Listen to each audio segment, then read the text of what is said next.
그곳에서 주를 예배하리라.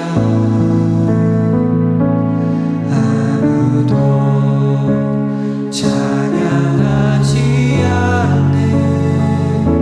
그곳에서 나 주를 찬양하리라. 누구도 헌신하지 않네. 헌신하지 않네. 그곳에서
일부러 좀 늦게 일어서게 한 게 좀 아직 마지막 곡도 같이 서서 부르고 싶어서 그랬었거든요.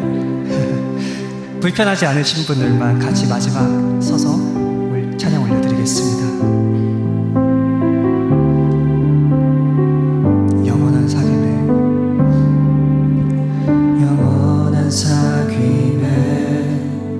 날 초대하시네.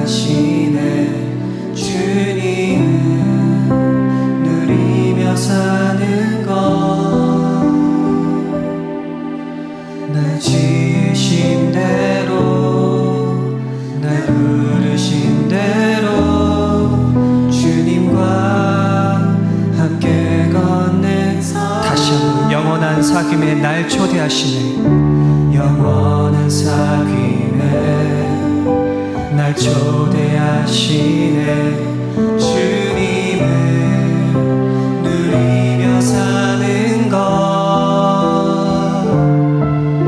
날 지으신 대로, 날 부르신 대로 주님과 함께.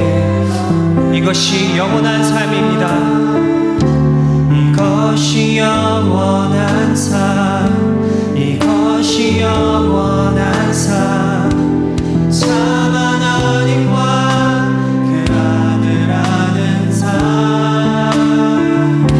이것이 영원한 삶, 이것이 영원한 삶. 내가 주 안에, 주는 내 안에 늘 거하는 삶.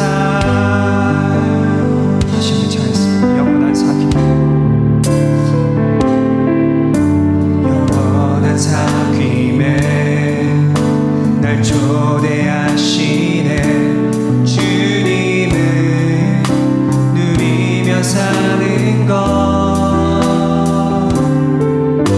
날 지으신 대로, 날 부르신 대로 주님과 함께 걷는 삶. 이것이 영원한 삶, 이것이 영원한 삶, 참 하나님과 그 아들 아는 삶.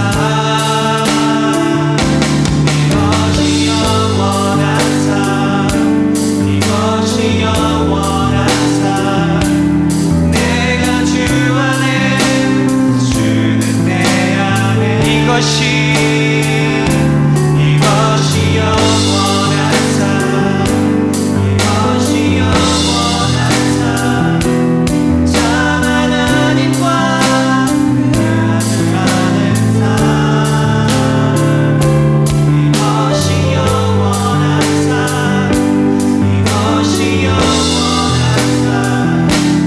내가 주 안에, 주는 내 안에 늘 거하는 삶.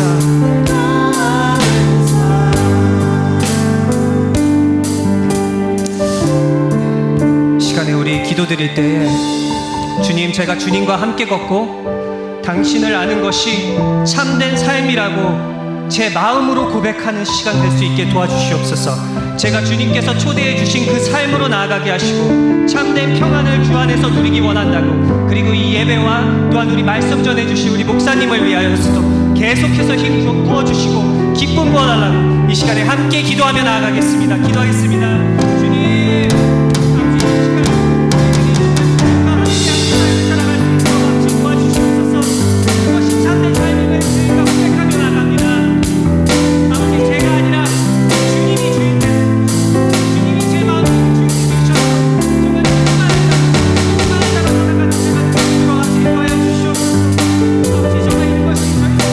영원한 삶이다.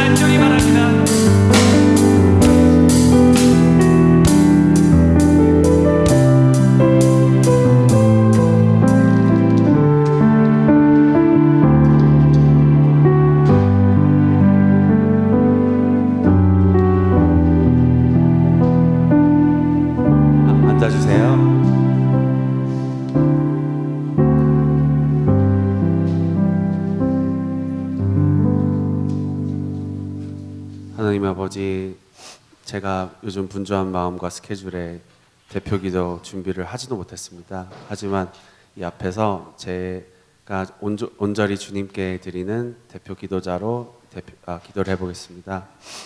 하나님, 제가 입교한 지 일주일밖에 안 됐지만 매일매일 삶이 정말 매일 입교한 것 같고 예수님의 제자가 된 것 같아서 요즘 하루가 어떻게 흘러가는지도 모르지만 하나님 안에 매일매일 특세 기간에 잘 지내고 있는 것 같습니다. 제가 이렇게 느끼는 것처럼 성도분들도 예수님을 따르는 제자로 같은 마음을 느낄 수 있게 해주시고 저희 아름다운 교회 정말 늘 성령의 힘으로 붙잡아 주시고 저희 성도 한 분 한 분 정말 바쁜 걸음으로 오시는데 하나님 그들의 건강과 가족과 모든 상황 속을 잘 다스릴 수 있도록 주님이 옆에 늘 같이 있어 주세요. 아멘. 하나님, 제가 많이 부족하지만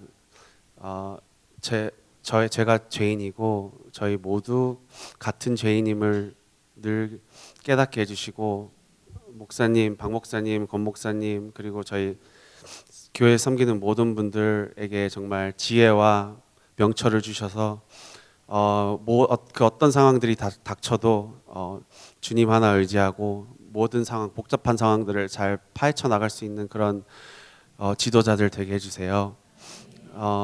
제가 마지막으로 우리 아름다운 교회 아이들 그리고 목사님, 지도자들 그리고 안 보이는 곳에서 뒤에서 정말 소리 없이 교회를 위해 정말 헌신하는 분들 너무너무 감사하고 주님만이 모든 상황 저희 머리카락 개수도 하나하나 다 아시는 주님이 다 모든 사람들의 마음과 주님을 섬기는 그 뜻을 잘 아실 줄로 믿습니다. 하나님 감사하고 제가 더 이상 할 말이 없네요. 주님 제가 죄송합니다. 이 모든 기도와 말씀 주 예수님의 이름으로 기도드렸습니다. 아멘.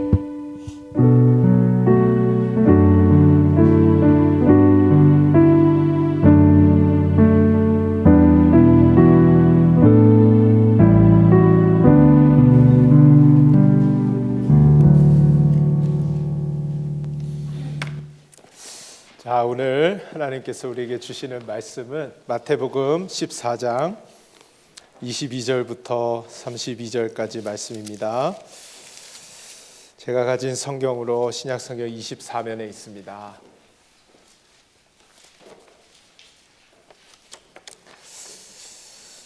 자, 마태복음 14장 22절부터 32절까지 우리 한 절씩 교독하시고 마지막 절을 같이 읽겠습니다.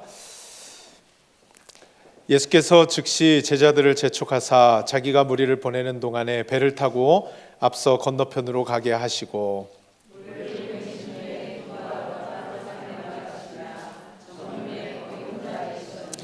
배가 이미 육지에서 술이나 떠나서 바람이 거스름으로 물결로 말미암아 고난을 당하더라.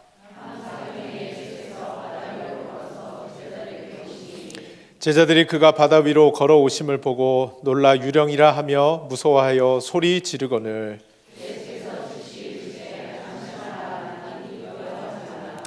베드로가 대답하여 이르되 주여 만일 주님이시거든 나를 명하사 물 위로 오라 하소서 하니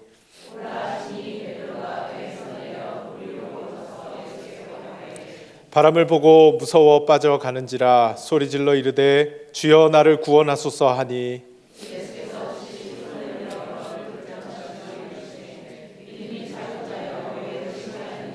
다 같이 배에 함께 오름에 바람이 그치는지라. 아멘. 참 잘 오셨습니다. 우리 옆에 분들하고도 한번 인사하겠습니다. 만나서 반갑습니다.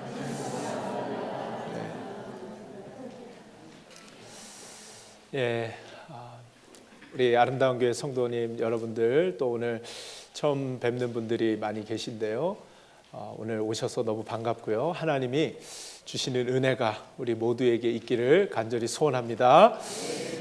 찬양도 오늘 왜 이렇게 은혜가 되는지 또 기도는 또 왜 이렇게 오늘 은혜가 되는지, 어린아이와 같이 아니하면 하나님의 나라에 갈 수 없다고 했는데 정말 제 기도를 한번 돌아보게 되는 시간이었던 것 같아요.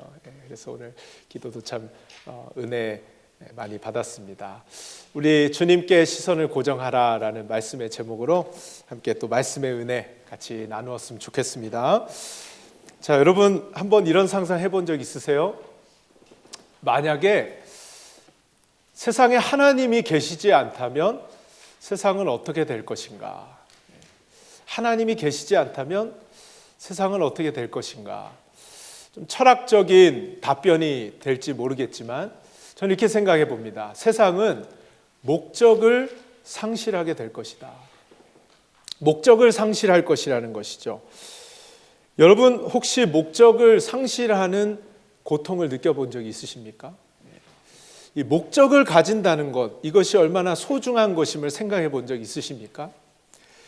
이 시대는 목적 상실의 시대라고 불립니다. 목적이 없다는 것이죠. 사람들이 살아갈 때 아무 목적을 느끼지 못하고 그렇게 하루하루 살아가고 있다는 것입니다. 여러분 목적이 없으면 어떻게 될까요? 회의주의에 빠지게 되죠. 사람들은 목적이 없기에 살 소망이 없는 것입니다. 세상은 소망이 없기에 세상은 그저 악하고 세상은 나쁜 곳이고 세상을 정말 무가치하게 그렇게 우리는 느끼게 될 수밖에 없는 것이죠. 여러분, 사람도 세상도 목적을 잃으면 무가치해지는데요. 특별히 사람은 무가치함을 느끼면 어떻게 됩니까? 결국 선택하는 것은 더 이상 살 의미가 없어지는 거예요. 목적을 상실했기에 무가치하게 되고 내가 살아서 뭐하나? 아무 이유와 목적이 없는데 하루하루 그렇게 회의주의에 빠져 죽어갈 수밖에 없는 것이죠. 여러분 이처럼 목적이 있다는 것은 굉장히 중요한 일입니다. 그리고 그 사람과 세상에 목적을 부여하시는 분이 누구시냐? 바로 창조주 우리 아버지 하나님이신 줄로 믿습니다. 하나님이 세상에 그 목적을 부여하시는 거예요. 창조하셨을 뿐만 아니라 이 세계를 움직여 가신 것에는 모든 것에 하나님의 목적이 거기에 숨겨져 있다는 거예요.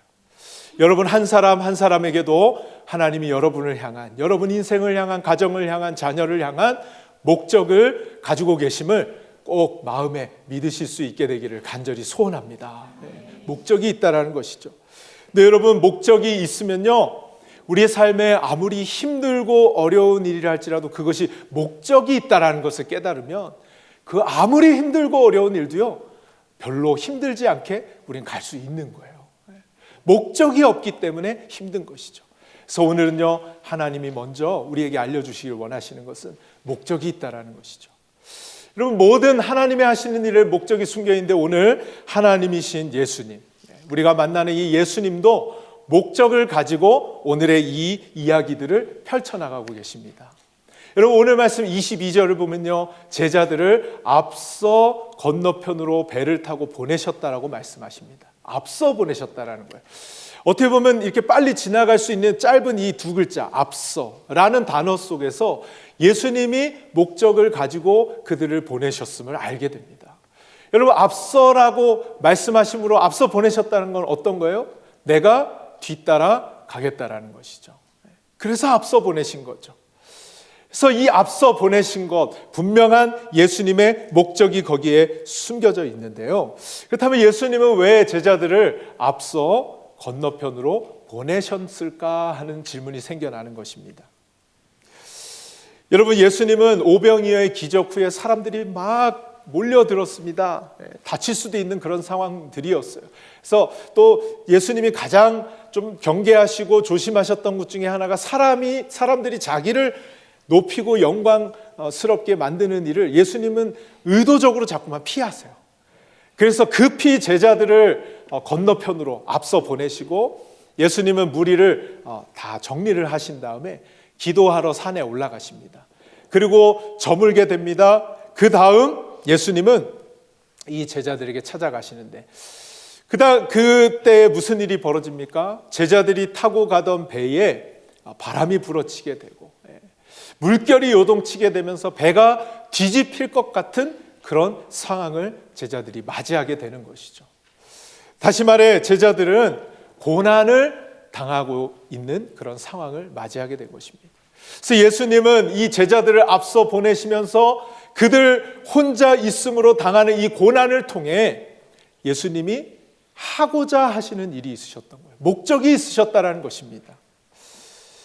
여러분, 그 목적이 무엇이냐 하는 것입니다. 바로 제자들의 믿음을 키워내기 위해서, 제자들의 믿음을 키워내기 위한 목적으로 그들을 앞서 보내시고 이런 고난을 당하게 하셨다라는 것이죠. 여러분, 여기서의 믿음은 어떤 믿음이냐? 바로 예수 그리스도를 향한 믿음. 예수 그리스도를 믿는 믿음. 여러분, 사복음서가 우리가 주목해서 보아야 할 것은 기적일 수도 있고요, 예수님의 행하시는 그런 놀라운 일들일 수도 있는데, 사복음서는 결국 누구를 믿게 하기 위해 쓰였느냐? 예수 그리스도를 믿게 하기 위해서 이 사복음서는 쓰여졌습니다. 이걸 놓치면 안 되는 거예요. 예수님은 우리의 믿음이 다른 것, 믿습니다 해서 우리의 믿음을 믿는 것이 아니라 예수 그리스도를 믿는 믿음. 나의 구주이시요, 나의 주님이시요, 주님이 나를 어디로 이끄시든지 나는 감사함으로, 기뻐함으로 순종하며 나아가겠습니다. 나의 주인으로서 그 예수 그리스도를 믿는 믿음, 그 믿음으로 자라나게 하시길 원하셨다라는 것입니다. 여러분, 결국 제자들은요, 33절에 우리 읽지 않았지만 이런 고백을 드립니다. 예수께 절하며 이르되 진실로 하나님의 아들이로소이다. 하나님의 아들이시라는 거예요. 여전히 또 넘어지고 그 믿음이 약해지지만 조금씩 예수님이 하나님의 아들이시고 우리 삶의 주인이시라는 것을 점점 훈련해 가고 계시다라는 것이죠. 그렇습니다. 여러분, 우리가 이 말씀을 통해서 먼저 결코 변하지 않을 그 진리를 한 가지 발견하게 되는데요, 그것은 믿음은 고난을 통해서만 단련된다는 것이죠. 고난을 통해서. 마치 더 대장장이가 이 쇠를 뜨거운 불에 달궈서, 여러분 그 풀무불 얼마나 뜨거운 불입니까? 쇠도 흐물흐물하게 만드는, 정말 그 뜨거운 불에 넣어서 빨갛게 달군 후에 그것이 모자라 몽둥이로 망치로 막 두들기는 거죠. 그 쇠는 얼마나 아플까요? 얼마나 뜨거울까요? 얼마나 피하고 싶을까요? 그러나 그런 엄청난 고난을 통해서 믿음은 단련된다라는 것이죠. 여러분, 제자들에게 이 고난이 찾아온 것입니다. 이 고난의 실체가 무엇이었느냐? 이 고난의 실체는요, 바로 불확실함이었습니다. 불확실함. 내가 어떻게 될지 모른다라는 거예요. 내가 어떻게 될지 모른다는 그 두려움, 불확실함. 우리 인간에게는 다 그 불확실함이 이 내면에 머물고 있다는 거죠. 특별히 현대를 살아가는 우리들은 눈에 모든 것이 보여지잖아요. 보여지길 원하는 거예요. 탁탁 내가 계획했던 대로 인풋을 넣은 만큼 이 아웃풋이 나와야 되는 그런 시대를 우리는 살아가고 있기 때문에 어쩌면 더 현대인들은 더 많은 이 불확실함 속에서 더 많은 고통과 고난의 시간을 보내더라는 것이죠. 여러분, 우리는 이러한 고난, 불확실함 속에서 앞을 알 수 없는 이러한 답답함과 두려움 속에서 이 고난이 찾아올 때마다 우리에게 필요한 것이 한 가지 있습니다. 그것은요, 고난을 새롭게 보는 눈을 우리는 가져야만 합니다. 고난을 새롭게 보는 눈, 고난을 새롭게 보게 하는 렌즈를 우리는 가져야 한다는 거예요. 그것은 무엇입니까? 고난은 믿음을 단련시키는 축복의 기회라는 거. 여러분 삶에 고난이 찾아올 때마다 이제는 이렇게 마음속에 딱 생각하세요. 아, 하나님이 나에게 축복 주시려고 하시는구나. 이렇게 믿을 수 있게 되기를 바랍니다. 하나님은요, 우리의 믿음의 그릇만큼 역사하시는 분이세요. 그 믿음의 그릇이 어떻게 준비되고 커질 수 있느냐? 여러분, 내 믿음을 하나도 커지지 않고 하나님 축복해 주세요, 해결해 주세요, 주세요. 요만한 그릇에 하나님이 이만큼 담아주시면 요만큼밖에 못 받는 거예요. 이 믿음의 그릇 얼마나 커질 수 있느냐? 바로 고난을 통해서 이 믿음의 그릇이 준비되고 커질 수 있다는 것이죠. 그래서 고난은요, 우리의 믿음을 단련시켜서 더 많은 축복을 하나님 주시기 위한 기회로 우리에게 이 고난을 주신다라는 것이죠. 그래서 이 고난을 새롭게 보는 눈을, 시각을 가져야 한다는 것입니다. 여러분, 어느 날 어떤 사람이 친구의 집에 방문을 하게 됩니다. 가서 보니까 식물을 키우는데요, 큰 화분들이 이렇게 주변에 있고 그 사이에 작은 화분을 어두컴컴하게 빛이 안 들어오게 거기에 뒀어요. 그래서 그게 이유가 너무 궁금했어요. 친구에게 너 왜 이 작은 화분을 이렇게 어두침침하게 외롭게 혼자 두었느냐? 그렇게 물었습니다. 그랬더니 친구가 대답하기를, 너 그거 모르니? 이렇게 어두울 때 뿌리가 가장 깊게 내릴 수 있기 때문에 내가 그렇게 이것을 어두운 곳에 홀로 그렇게 컴컴하게 놔두었다라고 대답을 했습니다. 여러분, 믿음의 뿌리는 언제 깊어지느냐? 이 믿음의 뿌리가 어떻게 예수 그리스도에게만 향할 수 있느냐? 가장 어두울 때, 가장 고통스러울 때 그 믿음의 뿌리는 가장 깊게 주님에게까지 자라게 된다라는 사실을 여러분들 믿으실 수 있게 되기를 주님의 이름으로 축원드립니다. 그래서 고난은요, 믿음을 단련시키는 축복의 기회가 된다라는 거예요. 우리에게 저주가 아니에요. 우리를 힘들게 하는 것이 아니라는 것이죠. 여러분, 제자들이 가장 극심한 고난을 당하고 있을 때, 바로 그때 예수님이 찾아오십니다. 여러분, 예수님이 찾아오시는 시간이요, 밤 사경이라고 성경이 기록하고 있습니다.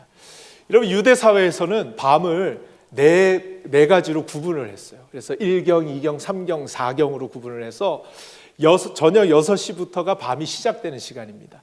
그래서 3시간씩으로 나눠서, 자, 6시가 1경, 9시가 2경, 12시가 3경, 4경은 몇 시예요? 네, 3시. 계산을 잘 하시네요. 3시입니다. 3시부터 6시까지. 여러분, 해가 뜨기 직전 그 시간은 어떤 시간이에요? 가장 어두운 시간. 예수님은 이것도 목적과 의도를 가지시고 밤 사경에 가장 어둡고 가장 절망스럽고 가장 배가 뒤집힐 것 같은 가장 극심한 불확실함의 그런 고통 속에 있는 그 시간에 주님이 찾아가시더라는 거예요. 여러분의 고난의 자리에 주님이 찾아가 주시기를 주님의 이름으로 축원드립니다. 주님이 찾아가신다는 거예요. 주님이 그렇게 찾아가시는데요, 제자들의 반응이 뭡니까? 소리를 지르면서 놀라서 유령이다, 유령이다. 뭐 허연 물체가 막 다가오는 거예요. 저라도 그랬을 것 같아요. 그 컴컴한데 막 물결은 치는데 막 다가오니까 뭐가 물체가 유령이다 소리를 치는 거예요. 그랬더니 예수님 뭐라 하세요? 두려워하지 말라, 나니 안심하라. 안심하라. 나라는 거예요. 내가 예수 그리스도, 너희들이 알고 있는 예수 그리스도, 이 바다와 풍랑을 잠잠케 할 수 있는 이 세상 만물의 주인 예수 그리스도, 그 자신을 드러내고 있는 것입니다. 여러분, 바로 그때 한 제자가 뛰어듭니다. 누굽니까? 베드로입니다. 베드로가 예수님에게 만일 주님이시거든 나를 명하여 오라 하소서, 내가 무리를 걷겠삼나이다, 무리로 오라 하소서, 그렇게 예수님께 부탁을 할 때 예수님이 한마디 하세요. 오라, 오라. 이 말을 들은 베드로가 무리로 뛰어내리죠. 그리고 어떻게 돼요? 무리를 걷게 되죠. 무리를 걷게 됩니다. 여러분, 예수님이 오라 하시는 그 명령에 순종하고 나아가면 우리도 무리를 걷게 되는 놀라운 그런 기적이 우리의 삶에 일어나게 될 줄로 믿습니다. 아유, 아멘을 크게 하시네요. 여러분, 무리를 걸을 수 있을까요, 정말? 한번 우리 수영장 가서 주님 믿습니다, 저 주님 믿으니 이 무리를 걷게 해주십시오 하고 한번 뛰어내려 볼까요? 무리 걸을 수 있을까요? 조금 자신이 없어지죠. 오늘날 이 무리를 걷는다는 것이 무엇일까? 실제 그 일이 일어납니다. 그런데 오늘날 정말 우리의 삶에 무리를 걷는다는 것이 도대체 우리의 삶과 어떤 연관이 있냐라는 것이에요. 무리를 걷는다는 것 도대체 무엇을 의미하는 것일까? 무엇을 의미하는 것일까? 여러분, 무리를 걷는다는 것은 무엇입니까? 불가능한 일이 일어난다는 거예요. 불가능한 일, 우리 힘으로는 도저히 할 수 없는 그 일이 일어난다는 거예요. 여러분, 그렇다면 우리 힘으로 도저히 할 수 없는 불가능한 일이라는 것은 무엇일까요? 여러분, 우리는 이 세상을 살아가면서 우리의 생각이 세속적인 것들로 사로잡혀 있기 때문에 기적하면 어떤 눈에 보이는 것들, 눈에 보이는 가치들을 먼저 떠올릴 때가 있어요. 물론 그러한 일들도 일어날 수 있겠지만 여러분, 무엇이 불가능한 일일까? 그게 다가 아니라는 거예요. 여러분, 특세 저희가 하고 있는데요, 특별 새벽기도 주중에도 그런 말씀이 있었습니다. 나를 믿으라는 거예요. 나를 믿으면 너희들이 산더러 바다에 던져지라면 산이 바다에 던져질 거라는 거예요. 여러분, 이거 믿으십니까? 했더니 거기에 새벽에 오신 분들이 아멘을 잘 못하셨던 거예요. 자신이 없거든요. 여러분, 산이 어떻게 바다에 던져집니까? 여기 아침에 오는데 너무 멋있더라고요. 돌산. 여러분, 바다에 던져져라 하면 정말 산이 바다에 던져질까요? 그 불가능한 일이 무엇이냐라는 거죠. 여러분, 새벽에도 함께 나누었지만 정말 무리를 걷는 것과 같고 산더러 명할 바다에 던져지라 하면 던져지는 것과 같은 그런 일들이 우리의 삶에 어떤 식으로 일어나느냐? 그것은요, 첫 번째입니다. 다른 사람을 사랑하는 일. 여러분, 이게 우리가 할 수 있는 일이라고 혹시 생각하셨나요? 여러분, 진정한 사랑이라는 것이 무엇일까요? 진정한 사랑은요, 나를 위한 사랑이 아니라 남을 위한 사랑이 진정한 사랑입니다. 그런데 안타깝게도 이 시대의 사람들이 사랑하는 모습을 보면 그 이면의 깊은 곳을 들어가 보면 결국은 나를 위한 사랑일 때가 많아요. 죄로 타락한 우리들은 사랑한다 하면서도 나를 위한 사랑, 나의 이익과 나의 만족과 나의 어떠한 것을 채우기 위해 사랑을 하는 거죠. 잘해주는 거죠. 뭘 보고 알 수 있어요? 나를 위한 사랑이라는 걸? 오지 않으면 섭섭해지고 화가 나고 왜 나만 이렇게 해야 돼? 라는 마음이 생기는 것은 그 증거라고 할 수 있습니다. 남을 위한 사랑이 진정한 사랑인데 그것을 우리가 할 수 있느냐라는 거예요. 아니, 남을 위한 사랑 우리가 어떻게 알 수 있었냐라는 거예요. 우리가 정말 알 수 있을까요? 알 수 없다라는 거예요. 그렇다면 우리는 어떻게 알 수 있어요?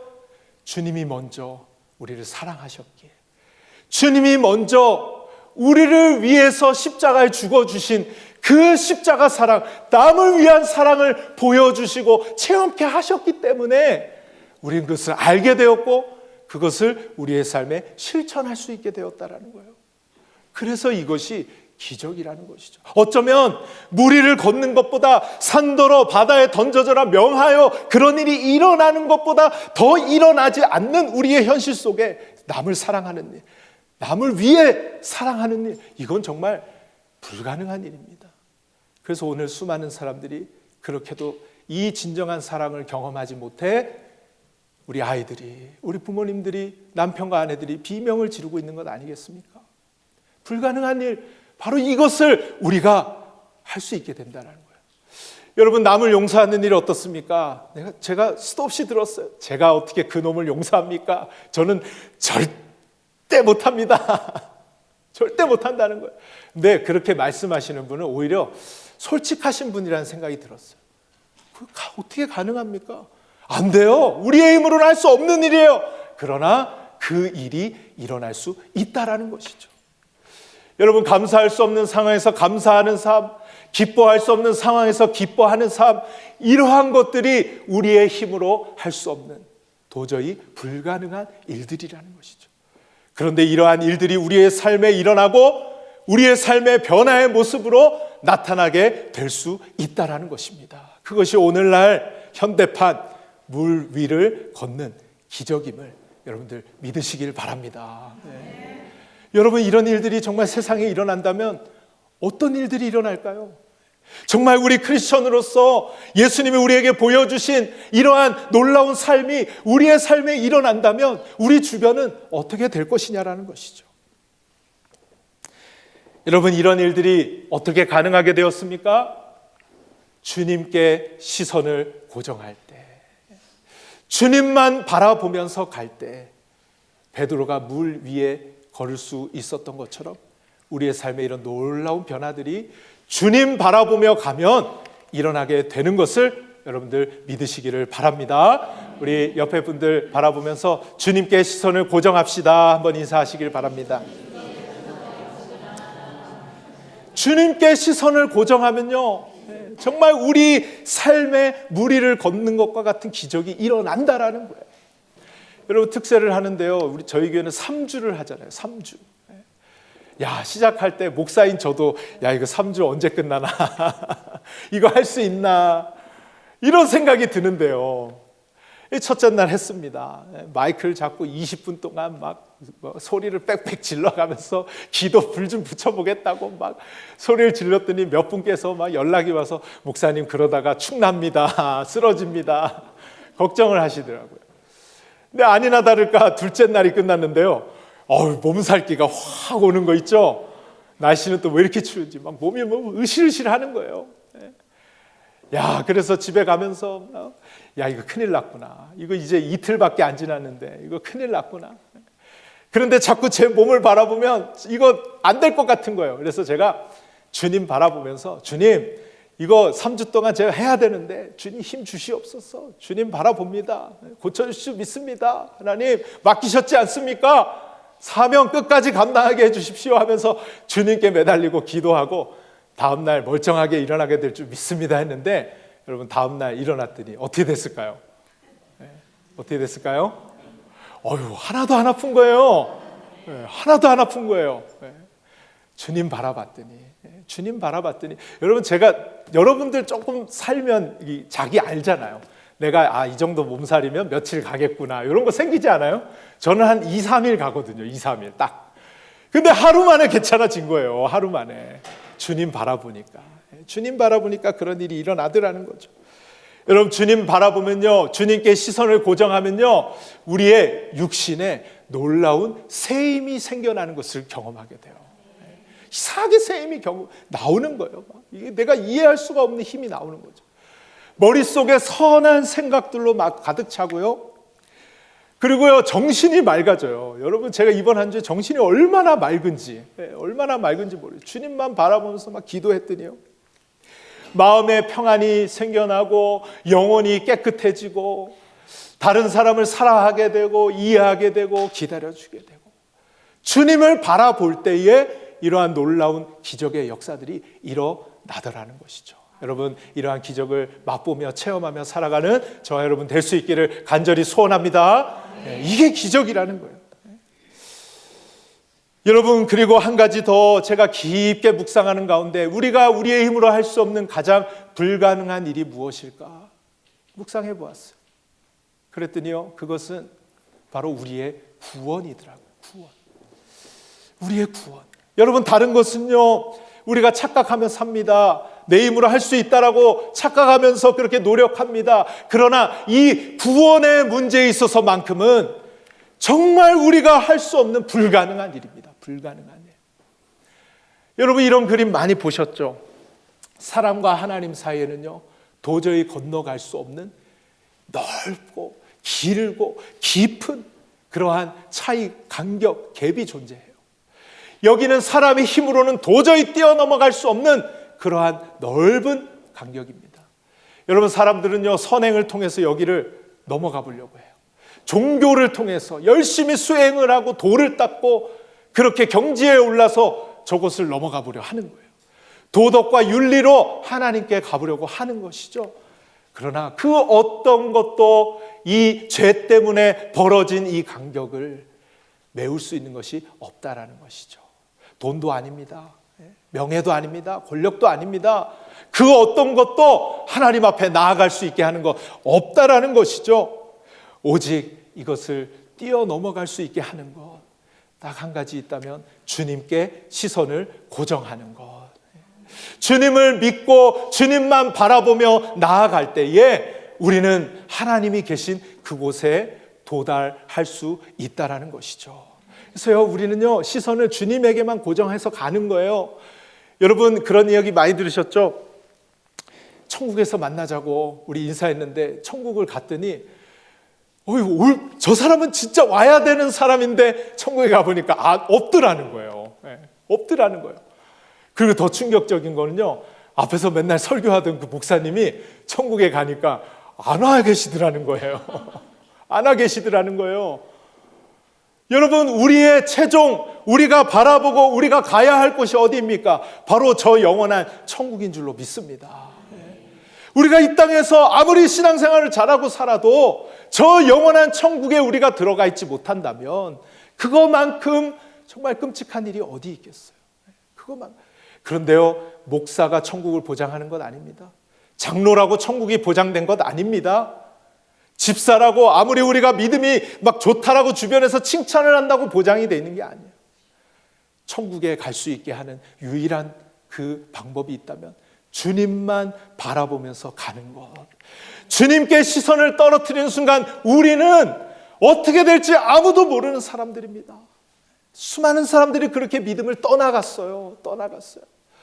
우리의 시선이 주님에게만 고정될 때 우리는 하나님이 계신 그곳, 주님이 오라고 하시는 그곳까지 안전하게 그 소망의 항구에 도달하게 되는 줄로 믿습니다. 주님께 시선을 고정해야 하는 거죠. 여러분, 근데요, 주님께 시선을 고정한다는 것이 그렇게 쉽지가 않아요. 자꾸만 이 시선을 흐트러뜨리는 상황들이 우리에게 보여지기 때문에 그렇습니다. 베드로가, 여러분, 제가 이 말씀 묵상하는데요, 새롭게 깨달아지는 것이 하나 있었어요. 여러분, 베드로가 물 위를 걸을 때 바다가 잔잔해졌나요? 물 위를 걸을 때 잔잔하니까 걸을 수 있었나요? 나중에 잔잔해졌죠. 어떤 분이 대답했어요. 나중에 잔잔해졌어요. 여전히 물결은 요동치고 바람은 불고 주변의 상황이 바뀐 것이 하나도 없다라는 사실을 깨닫게 됐어요. 물 위를 걷고 있는데도 내 주변의 상황은 아무것도 바뀌지 않는 거예요. 여러분, 주님을 바라보면서 가는데도요, 바뀌는 것은 아무것도 없을 수 있습니다. 아니, 목사님 왜 이렇게 힘 빼는 소리를 하세요? 아침부터. 주님 바라보면 모든 게 다 변화돼야죠. 모든 게 막 눈에 보이게 바뀌어야죠. 그런데 주님을 바라보면서 물 위를 걷는 그 순간에도 주변의 상황은 아무것도 바뀐 게 없더라고요. 여러분, 내 삶에 주님 바라보면서 내가 변화되고 내 믿음이 자라남에도 불구하고 우리는 기대하죠. 주변의 상황들이 막 눈에 막 뭔가가 막 변화가 되고 막 바뀌는 게 있고. 그러나 남편은 그대로일 수 있어요. 아내는 그대로일 수 있어요. 내 자녀는 도무지 바뀌지 않는 것처럼 그대로일 수 있습니다. 내 직장 상사, 내 직장 동료 여전히 그대로일 거예요. 여전히 물결이 요동치는 것 같이 바람이 불고 여전히 주변 상황은 그대로라는 것이죠.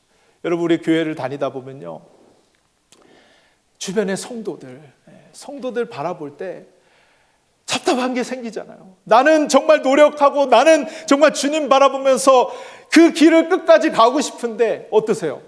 변화되지 않는 그런 상황들, 성도들 바라보면 여러분 마음이 어때요? 고통스럽죠. 정말 이 지긋지긋한 거 내가 그냥 떠나야지 라는 생각이 들 때가 있잖아요.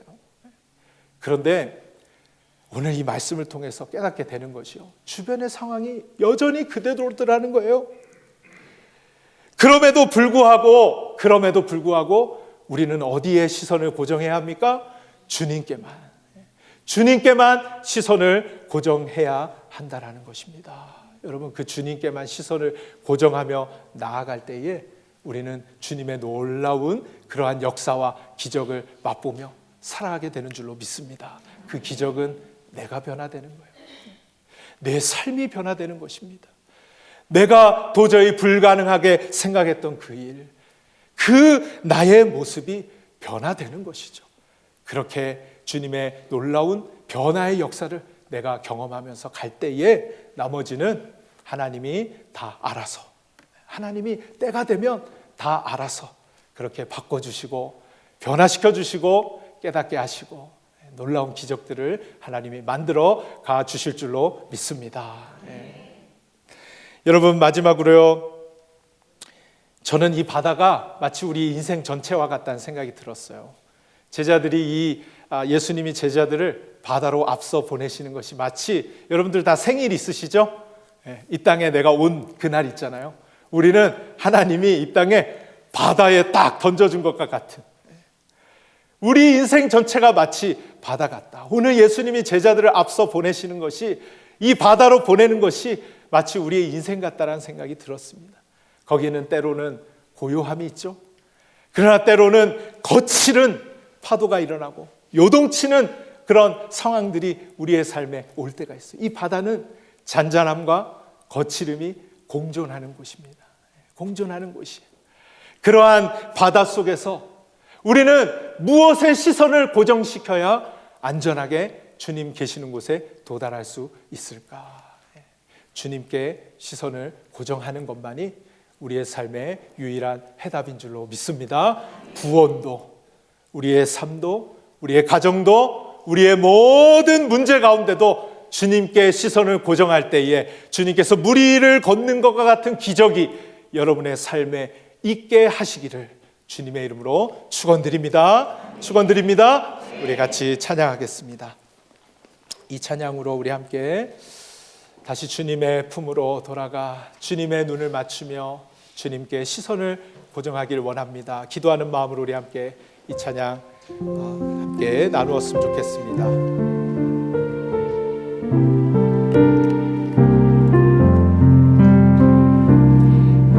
인생길 험하고 마음 지쳐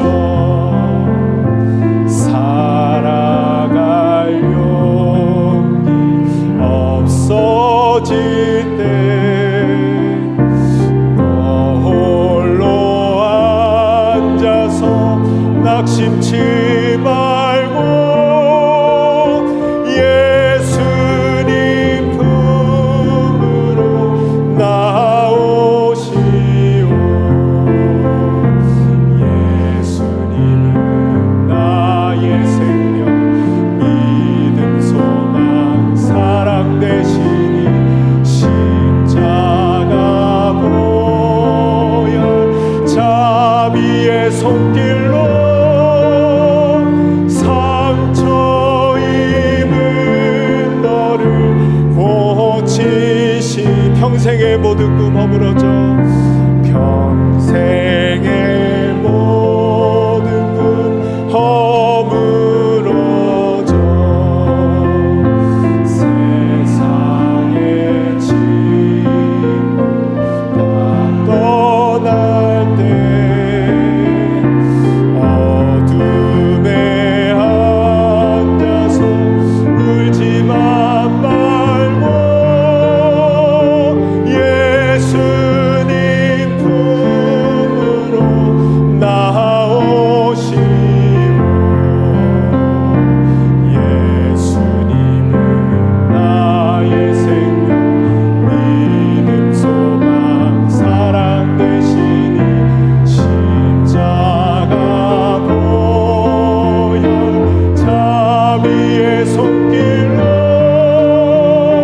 상처 입은 너를 고치. 어두운 밤 지나면 새날 오고 어두운 밤 지나면 새날, 겨울이 가면 봄이 오듯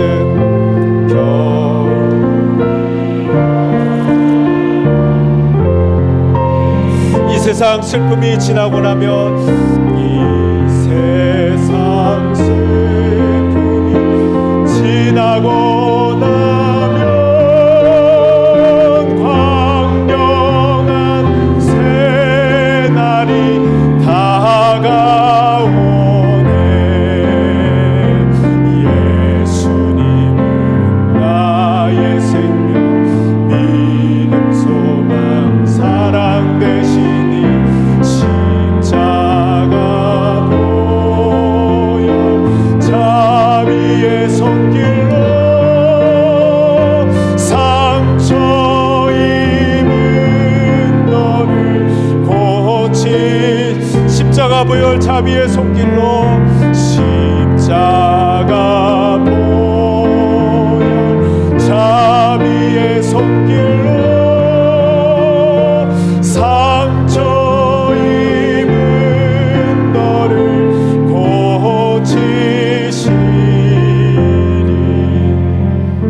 잠시 한번 기도할까요? 우리의 소망은 오직 주님밖에 없습니다. 우리의 힘은 오직 주님밖에 없습니다. 우리의 불가능을 가능케 하시는 것 오직 주님을 바라볼 때에 그 일이 일어나게 되는 것을 믿습니다. 오늘 이 시간 고난 가운데 어두움 가운데 우리를 있게 하시는 것 주님이 목적을 가지시고 우리의 믿음이 자라게 하시고 우리의 믿음의 뿌리가 깊어져서 주님만 붙들고 살아갈 때 주시는 놀라운 은혜를 우리에게 알게 하기를 원하십니다. 우리가 저 영원한 천국에 갈 수 있는 것, 우리가 하나님 계시는 그곳에 갈 수 있는 것 오직 예수님의 은혜밖에 없습니다. 주님 떠나 살았던, 주님을 외면하며 살았던, 나의 뿌리를 세상을 향하여 두고 살았던 그 모든 것들을 오늘 정리하고 주님께 나의 믿음의 뿌리를 깊게 내리고 주님께 시선을 고성하며 주님만 바라보며 살겠습니다. 오늘 그 결단하며 주님 붙들며 살아가는 인생 되기를 소원하며 우리 함께 우리의 문제를 주님께 아뢰고 함께 기도하도록 하겠습니다. 하나님 감사합니다. 오늘 오라 명하시는 그 음성 듣고 아버지 그 음성을 우리가 분명히 듣고 나아가기를 원합니다. 내 양은 내 음성을 안다고 말씀하셨습니다. 오늘 주님이 오라고 말씀하시는 그 음성을 우리가 귀를 열어 들을 수 있도록 인도하여 주옵소서.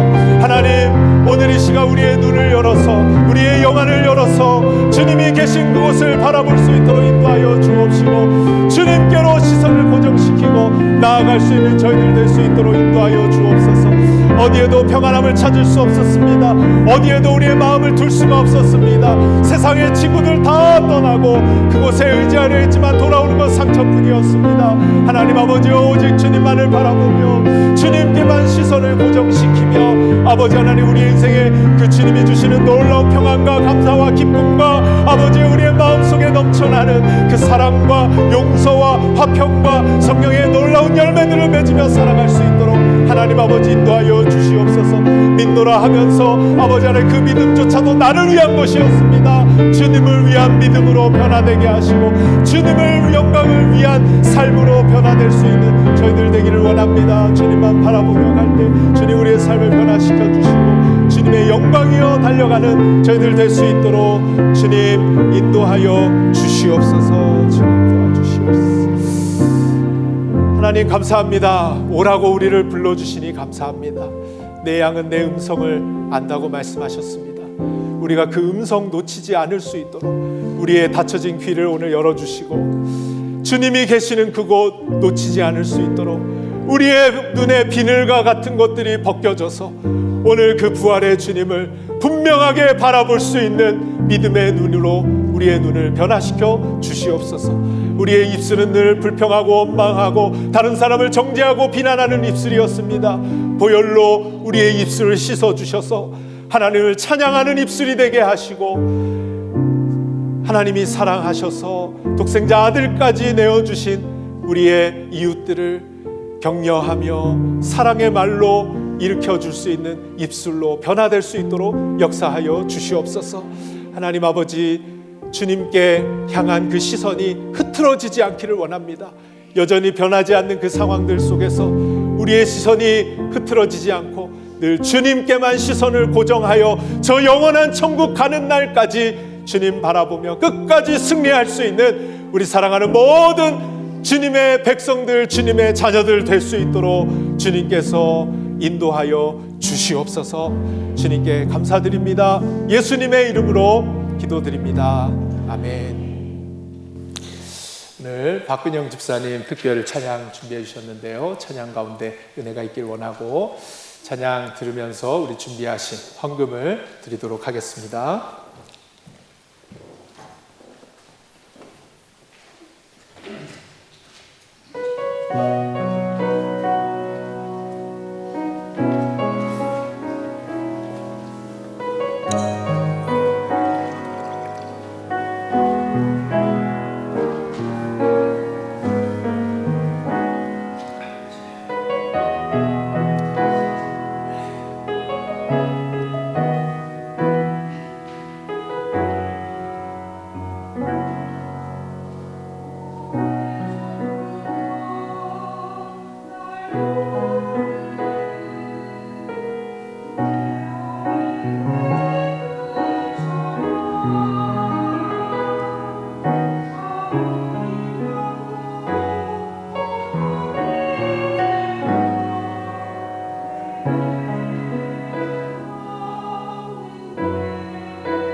여호와는 네게 복을 주시고 너를 지키시기를 원하며 여호와는 그의 얼굴을 네게 비추사 은혜 베푸시기를 원하며 여호와는 그 얼굴을 네게로 향하여 드사 평강 주시기를 원하노라. 아멘. 지금은 나 같은 죄인 구하시기 위해서 십자가에서 피 흘려 생명 들이신 주 예수 그리스도의 은혜와 하나님 우리 아버지의 말로 다 표현할 수 없는 아름다운 사랑하심과 성령님의 역사하시고 주장하시고 임재하시고 이끌어 주시는 모든 은혜가 풍랑이는 이 세상의 어려움 가운데서도 주님께 시선을 고정하며 주님 붙잡고 헤쳐나가기를 마음속에 다짐하고 이전을 나서는 사랑하는 모든 예배자의 마음들과 우리 사랑하는 자녀들과 특별히 오늘 출산 후에 처음으로 예배에 와서 하나님 앞에 영광 돌리는 자매 위에 이제로부터 영원토록 함께 있을지어다.